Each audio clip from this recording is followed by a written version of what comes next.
जिसमें से सभी जनरल सीटें हैं, और असेंबली में 74 हैं जनरल, टोटल 90, 9 एसटी और 7 एससी। अगर टोटल मतदाताओं की बात की जाए जेएंडके में तो 86.9 लाख मतदाता हैं, जिसमें से मेल 44 और फीमेल 42 लगभग बराबर है। पीडब्ल्यूडीज जो हैं वो हमने अपने इलेक्टरल रोल में खास तौर से मार्क किए हैं ताकि उनको भी वोटिंग सुविधा दे सकें। वो 67,000 हैं और 85 ईयर्स से ऊपर के 77,290 वोटर्स हमारे पास जेएंडके में हैं। और आपको जान के खुशी होगी कि उसमें से 100 साल से अधिक के वोटर भी 2,886 हैं। I mean it's a good sign for the society कि हमारे इतने बुजुर्ग अभी वोटर के रूप में हमारे साथ हैं और हमें अपना सबको जो उन्होंने योगदान दिया है उसको आज भी लोकतंत्र में वोट देके वो पूरा करते हैं। फर्स्ट टाइम वोटर्स जो हैं 18 से 19 साल की एज में वो भी लगभग 3.4 लाख हैं। तो ये एक हुआ ओवरव्यू ऑफ दी वोटर्स। अगर इसमें महिलाओं की संख्या देखें तो इसमें निरंतर जेंडर रेशियो में बढ़ोतरी हुई है, जो अब 954 है, यानी 100 पर 954 महिला मतदाता हैं। 16 एसीज ऐसी हैं जिसमें ये संख्या 1000 से ज्यादा है, और फीमेल इलेक्टर्स को इस एसएसआर में करीब करीब 1.35 लाख जोड़ा भी गया है।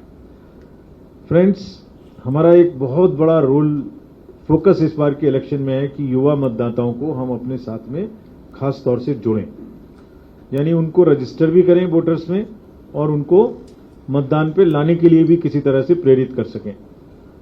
अगर 20 से 29 में हम टोटल देखेंगे तो काफी सारे मतदाता, जैसे इस स्लाइड में दिखाया गया आपको, वो हमारे इलेक्टरल रोल्स में शामिल हुए हैं।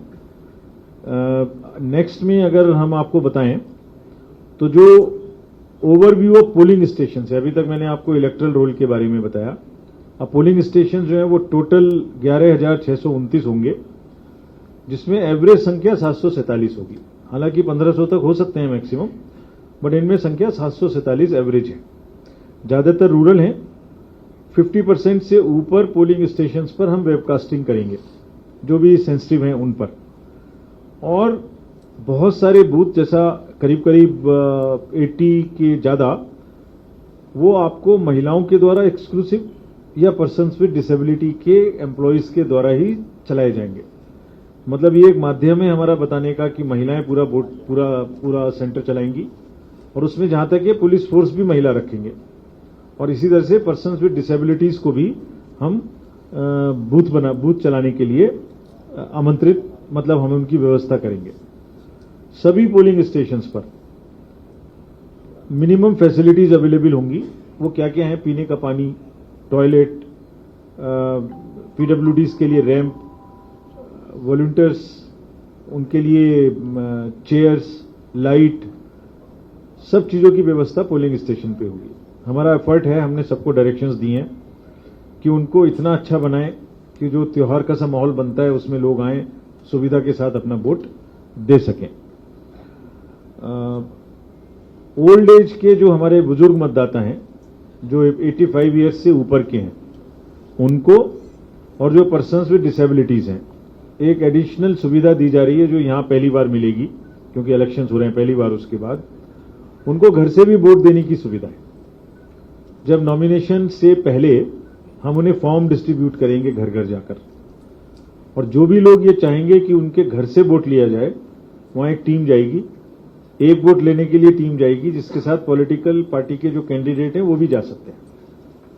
ऐसा नहीं है कि वो अकेले कोई जाके वोट ले आएगा, उसकी वीडियोग्राफी होगी, और जितने भी बुजुर्ग मतदाता हैं उन सबको हम घर जाके वोट देने की भी सुविधा देंगे। हालांकि हमारा तजुर्बा यह है कि वो सब लोग बूथ पे आना चाहते हैं, क्योंकि फेस्टिव माहौल रहता है, हमेशा बूथ पे आते रहे हैं, तो उनको लगता है घर से बाहर निकले, बूथ पे आए, 10 लोगों से मिलेंगे। लेकिन अगर किसी वजह से नहीं आना चाहते तो हम घर से भी वोट लेंगे। और वही सिचुएशन पर्सन्स विद डिसेबिलिटीज की भी है, जिनको भी फॉर्म 12D हम देंगे अगर वो घर से वोट करना चाहते हैं। और अगर पोलिंग स्टेशन पे आएंगे तो उनके लिए एक वॉलंटियर, एक व्हील चेयर और इस तरीके की सुविधा, अलग क्यू, ताकि उनको पहले से फैसिलिटेशन मिल सके।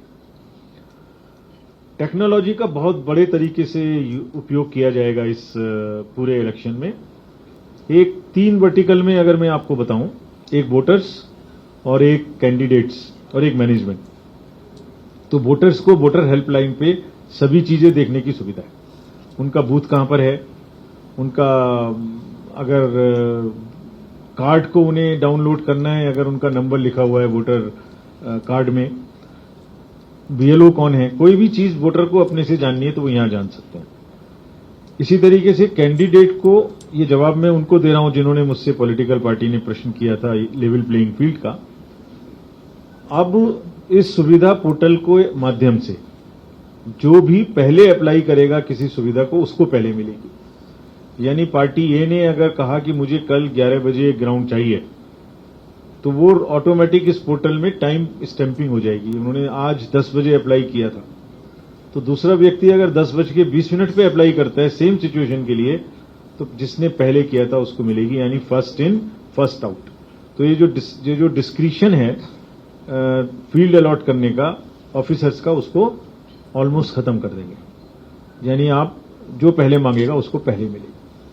आपके माध्यम से जो ये एक और एप्लीकेशन है, इसको हम चाहते हैं कि आप थोड़ा प्रोपोगेट करें। सी विजिल इसका नाम है, सिटीजन्स बी विजिलेंट। यानी अगर कोई भी गड़बड़ी किसी भी चुनाव में हो रही है, किसी भी बूथ पर, कहीं कोई धमका रहा है, कहीं कोई प्रचार गलत तरीके से कर रहा है, कोई फेक न्यूज गलत तरीके से चल रही है, कोई किसी तरीके का प्रलोभन दे रहा है, तो या तो आप इस एप्लीकेशन में टेक्स्ट लिख दीजिए ऐसा ऐसा हो रहा है, या उसकी फोटो खींच लीजिए। कोई भी चीज हमें जब आप इस पे डालेंगे, और आपको और कुछ करने की जरूरत नहीं है, अपना पता लिखने की जरूरत नहीं है, आपकी आइडेंटिटी भी सेव है। आपका जो लोकेशन है उससे हम समझ जाएंगे कि आपने कहां से हमें ये शिकायत की है। विद इन 100 मिनट्स जो भी हमारी नजदीक की टीम होगी, फोर्स एफएसटी एसएसटी की, वो वहां पहुंचेगी, जांच करेगी, निदान करेगी, बात सही थी आपकी, बात गलत थी आपकी, पार्शियली सही थी, और उस पर पोस्ट भी करेगी कि हमने 100 मिनट में आपकी कंप्लेंट को कैसे निपटाया। तो आप सबके माध्यम से अनुरोध है, इसका बहुत इस्तेमाल किया है कंट्री में जहां इलेक्शंस हुए रिसेंटली। बहुत सारी जो इलीगल इरेगुलर प्रलोभन थे उनको पकड़ने में भी मदद मिली है हमें बहुत। तो यहाँ के वोटर्स तो बहुत जागरूक हैं। अगर हमें इसमें सूचना देंगे तो कार्यवाही हमारी तरफ से 100 मिनट में गारंटेड रहेगी। ये एक अनदर इंपॉर्टेंट एस्पेक्ट है, नो योर कैंडिडेट, ये एक एप्लीकेशन है। तो